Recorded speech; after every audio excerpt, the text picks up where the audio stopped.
ঘরের নকশা এবং ইন্টেরিয়রের নান্দনিকতা আনা মানুষের জীবনকে আরো সুন্দর করে তুলতে পারে। বিভিন্ন রকমের ফার্নিচার, রং, নকশা ঘরকে আরো সুন্দর করে তুলতে পারে। বর্তমান সময়ে শহরের মানুষের মনন এবং রুচি বুঝে ইন্টেরিয়র ফার্নিচারে এনেছে চমক।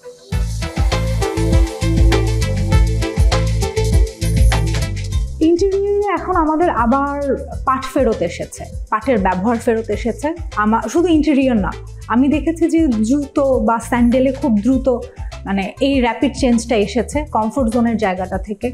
একই সাথে আমাদের ইনডোর প্ল্যান্টের প্রতি যে আগ্রহ, সেখানে দেখা যাচ্ছে যে পাটের ম্যাক্রামের বুননের মাধ্যমে যে টব হোল্ডারগুলো হচ্ছে, সেগুলোর চাহিদা বাড়ছে।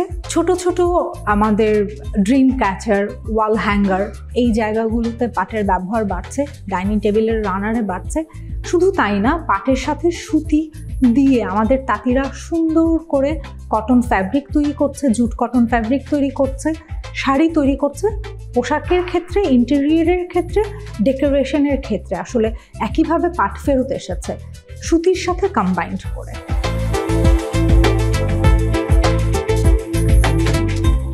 অনেক আগে থেকে আমাদের দেশে আসলে পাটের শতরঞ্জিটা জনপ্রিয় ছিল, ফ্লোর ম্যাট জনপ্রিয় ছিল। আমরা এক্সপোর্ট করি অনেক বড় একটা অংশের।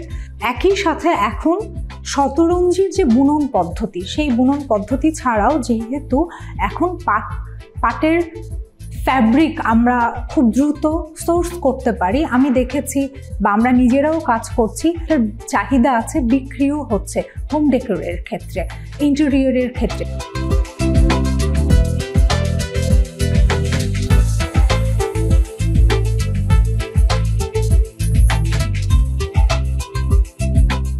আমি হয়তো বা একটা ছোট্ট ম্যাট তৈরি করে সেটা আমার ওয়াল হ্যাঙ্গার হিসেবে ব্যবহার করছি, শতরঞ্জির মতো করে একটা জায়গায় সাজিয়ে রাখার জন্য ব্যবহার করছি। এটাকে যে আমাকে পাপোশ হিসেবেই ব্যবহার করতে হবে, সেই মেন্টালিটিটা থেকে আসলে আমরা বের হয়ে আসছি। শুধু তাই না, আমাদের ডায়েরির কভারে, আমাদের হ্যান্ড ব্যাগে, আমাদের ল্যাপটপ স্লিভসে এইরকম প্রতিদিনের প্রয়োজনে পাট চলে এসেছে। আমরা তানিজ বাংলাদেশ থেকে আমাদের শপিং ব্যাগ হিসেবে পাটের টোট ব্যাগ দিয়ে থাকি আমাদের বায়ারদেরকে, যেটা আসলে সাস্টেনেবল ফ্যাশনের দিকে অ্যাট্রাকশন ক্রিয়েটের জন্য হেল্পফুল হয়।